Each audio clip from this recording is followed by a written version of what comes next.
Le de mon mort. He took a deep, shuddering breath. Ainsi soit-il.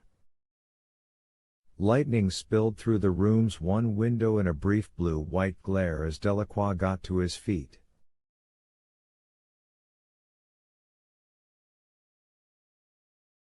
Everyone jumped and cringed except for Del himself. He still seemed lost in the old prayer.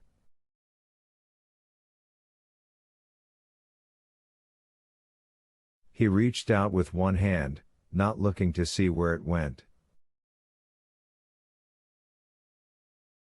Brutal took it and squeezed it briefly.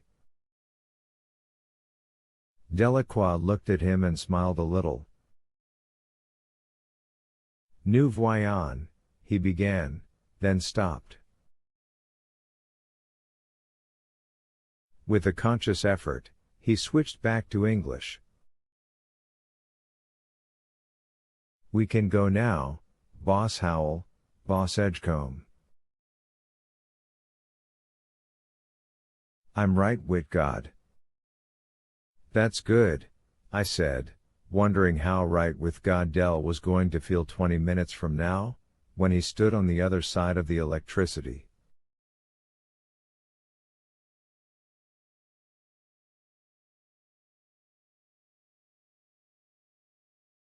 I hoped his last prayer had been heard, and that Mother Mary was praying for him with all her heart and soul, because Edward Delacroix, rapist and murderer, right then needed all the praying he could get his hands on.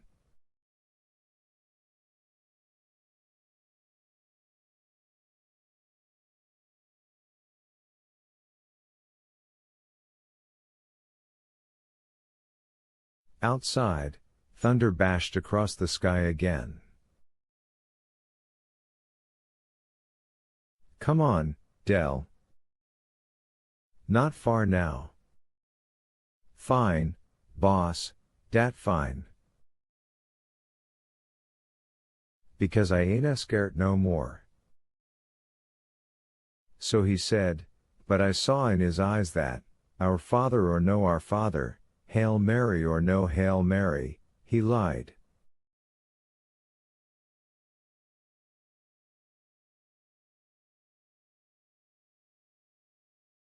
By the time they cross the rest of the green carpet and duck through the little door, almost all of them are scared.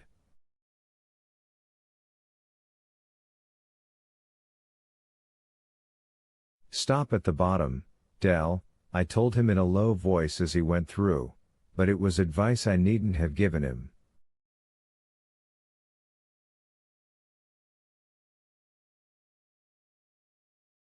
He stopped at the foot of the stairs, all right, stopped cold, and what did it was the sight of Percy Wetmore standing there on the platform, with the sponge bucket by 1 foot and the phone that went to the governor just visible beyond his right hip.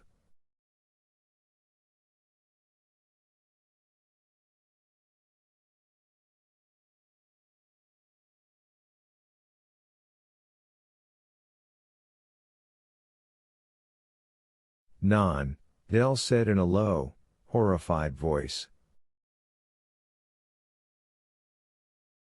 Non, not him. Walk on, Brutal said. You just keep your eyes on me and Paul. Forget he's there at all. But people had turned to look at us, but by moving my body a bit, I could still grip Delacroix's left elbow without being seen.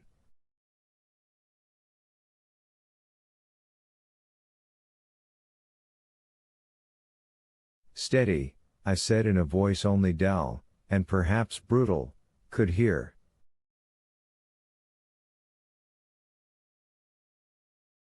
The only thing most of these people will remember about you is how you go out, so give them something good.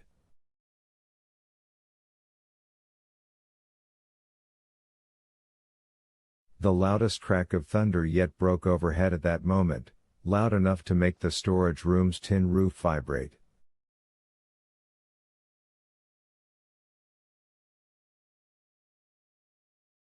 Percy jumped as if someone had goosed him, and Dell gave a small, contemptuous snort of laughter.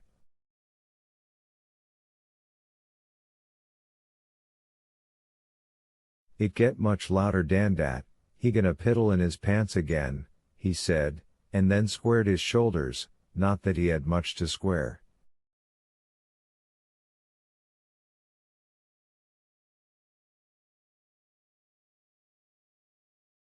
"Come on. Let's get it over." We walked to the platform. Delacroix ran a nervous eye over the witnesses, about 25 of them this time, as we went, but brutal, Dean, and I kept our own eyes trained on the chair.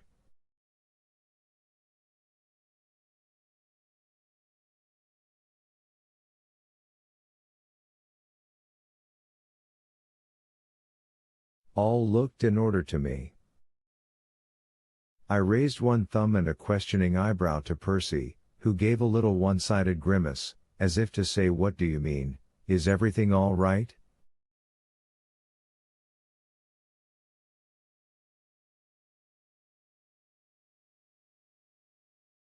"Of course it is." I hoped he was right.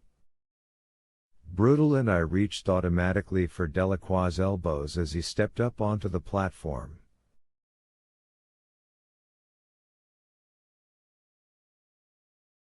"It's only 8 or so inches up from the floor, but you'd be surprised how many of them, even the toughest of tough babies, need help to make that last step up of their lives."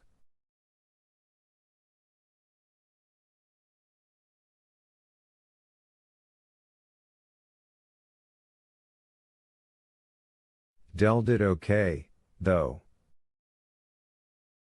He stood in front of the chair for a moment, resolutely not looking at Percy, then actually spoke to it, as if introducing himself.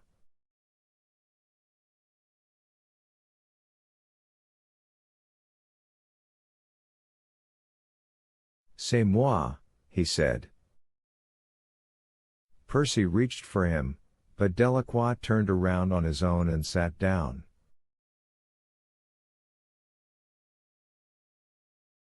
I knelt on what was now his left side, and Brutal knelt on his right. I guarded my crotch and my throat in the manner I have already described, then swung the clamp in so that its open jaws encircled the skinny white flesh just above the Cajun's ankle.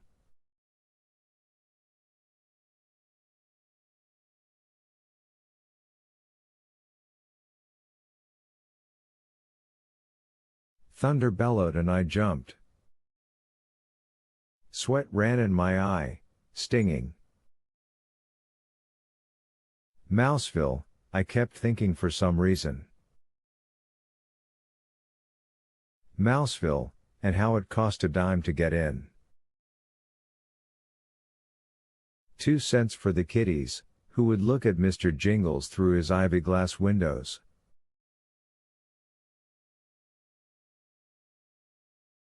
The clamp was balky, wouldn't shut.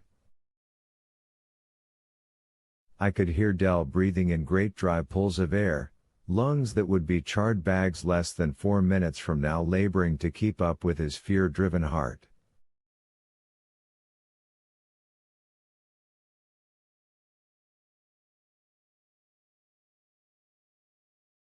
The fact that he had killed half a dozen people seemed at that moment the least important thing about him.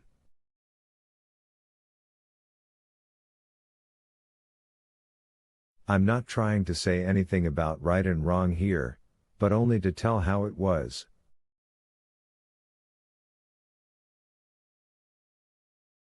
Dean knelt next to me and whispered,